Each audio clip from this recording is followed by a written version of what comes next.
तो मैं ये वादा करता हूँ कि जिस पेड़ को रोपने का काम कमरुल हुदा ने किया था सीमांचल में, और उस पेड़ को उखाड़ने का काम 2025 में कमरुल हुदा ने किया। ये टंग ऑफ स्लिप है, अगर गाली दिया है, ये टंग ऑफ स्लिप है। इस बात को मुद्दा बनाने की कहीं पर कोई आवश्यकता ही नहीं है। संविधान के खिलाफ टंग ऑफ स्लिप हो गया, जुबान से निकल गई। ये आप पत्रकार बंधु इसको इशू बनाते हैं। भ्रष्टाचार चरम पर है, थाने में भ्रष्टाचारी चरम पर होता है। सुरजापुरी बिरादरी को इलेक्शन वन में लाने का काम बिहार के दूसरी चरण में यहाँ पर चुनाव होने जा रहा है। इस चुनाव में मैं कांग्रेस का प्रत्याशी के रूप में हूँ,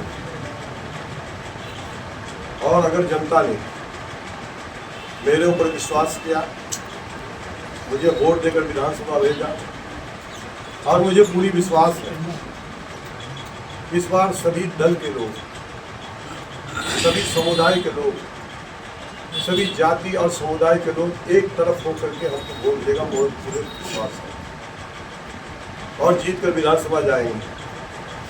अगर विधानसभा गए जाने का मौका मिला, अल्लाह ने मौका दिया, तो सबसे पहले यहाँ जो सुरजापुरी बिरादरी को आरक्षण में कुछ पॉइंट्स लगे हुए हैं, आरक्षण तो मिला है लेकिन पूरा तरह से आरक्षण नहीं मिला है। जिस आरक्षण के लिए हमारे एमपी जावेद आजाद साहब लोकसभा में बराबर लड़ते रहे, बराबर इस मुद्दा को उठाते रहे कि एनेक्सर 1 में इसको शामिल किया जाए। अगर मुझे मौका मिला तो हमारे जावेद आजाद साहब एमपी साहब लोकसभा में अपनी आवाज़ को उठाते हैं, और मैं पूरी तरह से मुखरता के साथ विधानसभा में इस आवाज़ को उठा करके सुरजापुरी बिरादरी को एनेक्सर 1 में लाने का काम करूँ।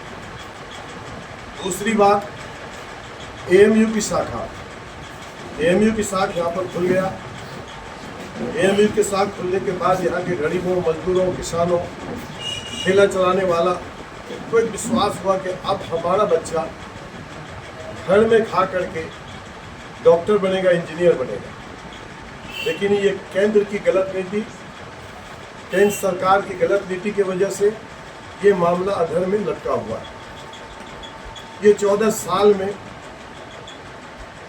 जिसमें आप देखते होंगे कि हमारे जावेद साहब एमपी साहब बड़ी मुखरता के साथ, तथ्य के साथ अपनी बातों को लोकसभा में रख रहे हैं, और एएमयू का फंड के लिए हमेशा से प्रयासरत हैं, प्रयास कर रहे हैं। लेकिन ये केंद्र सरकार की गलत नीति है कि 14 साल से ये सरकार है, ये चाहता है कि एएमयू को यहाँ पर फंड नहीं मिले। एक आदमी वहाँ पर आवाज़ लोकसभा में उठा रहा है, कमरुल हुदा जीत करके विधानसभा में इस आवाज़ को उठाएगा और मुखरता के साथ उठाएगा। इस पर हम लोग फंड को रिलीज करने के लिए पूरी कोशिश करेंगे। एएमयू यहाँ पर सबसे बड़ी जरूरी है। आज का प्रेस कॉन्फ्रेंस है, ये जितने भी मुद्दे हैं, आपको तो पहला मुद्दा बनाया, मुद्दा सुरजापुरी है, सुरजापुरी को आरक्षण मिलना है, एएमयू की फंड है, और ये जो केंद्र सरकार की जो गलत नीतियां हैं, उस नीतियों पर लगाम कैसे लगे। ये केंद्र सरकार, आज त्रिस्तरीय पंचायत के जितने भी जनप्रतिनिधि हैं, इन जनप्रतिनिधियों को कोई मान सम्मान नहीं मिलता है। भ्रष्टाचार चरम पर है, थाने में भ्रष्टाचारी चरम पर होता है।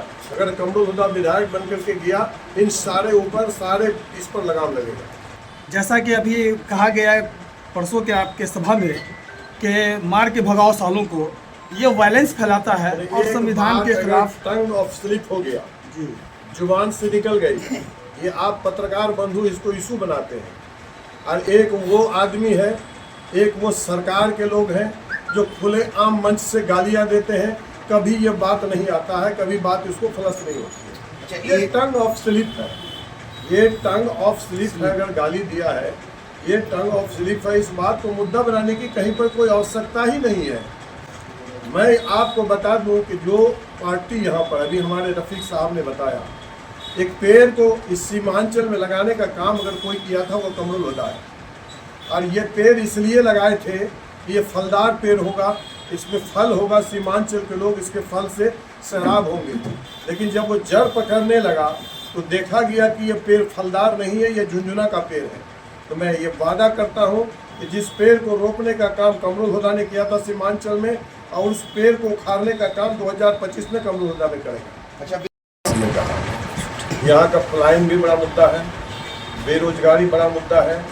जिस बेरोजगारी पर, जिस पलायन पर केंद्र सरकार ने 2014 में अपनी बातों को रखा कि किसान का आय दोगुना करूंगा और यहाँ पर 2 करोड़ युवाओं को रोजगार दूंगा, ये सिर्फ जुमलेबाजी करके मामला समाप्त कर दिए। पलायन का मामला है, यहाँ पर प्रोसेसिंग प्लांट का मामला है। हमारे यहाँ पर इस प्रखंड में जो किशनगंज लोग विधानसभा है, किशनगंज विधानसभा के कोठिया प्रखंड में और उधर ठाकुरगंज विधानसभा के ठाकुरगंज प्रखंड में अनानास की खेती होती है। वो अनानास आज किसान 10 रुपया 20 रुपया पर बेचने के लिए मजबूर है। अगर यहाँ पर अनानास का प्रोसेसिंग प्लांट होगा, वो अनानास जब यहाँ से कोठिया से निकल करके, ठाकुरगंज से निकल करके कलकत्ता के मंडी में जाता है, दिल्ली पंजाब हरियाणा में जाता है, वो 10 रुपया का अनानास वहाँ 100 रुपया में बिकता है। अगर यहाँ पर अनानास का प्रोसेसिंग प्लांट हो जाएगा तो उस प्रोसेसिंग प्लांट में अनानास को कम से कम 40 से 50 रुपया यहाँ पर डायरेक्ट फ़ायदा होगा। डायरेक्ट यहाँ पर अनानास को बेचने में आसानी होगा। ये प्रोसेसिंग प्लांट भी यहाँ पर ज़रूरी है।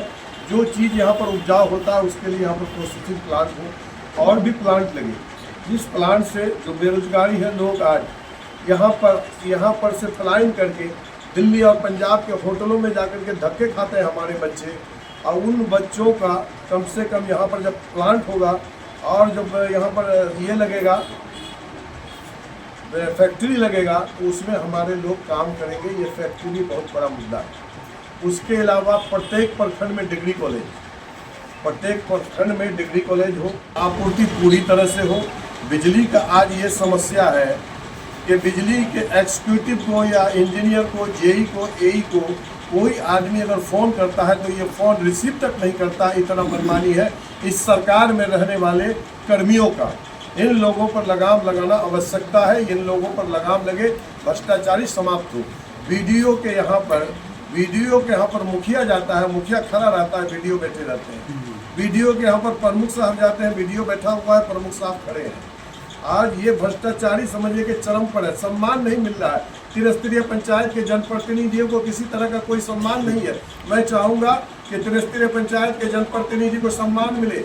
वीडियो साहब बैठे हुए हैं तो कुर्सी लगा हुआ हो, प्रमुख साहब ही क्यों, मुखिया जी ही क्यों, मेंबर साहब ही क्यों, आम लोग जो जाते हैं ब्लॉक में, आम लोग जो जाते हैं थाना में अपनी समस्याओं को लेकर के, सबसे पहला काम है उन लोगों को बैठा करके कम से कम सम्मान के साथ कुर्सी दे और बैठाए, उनकी मामला को सुने। ये मेरा मकसद है।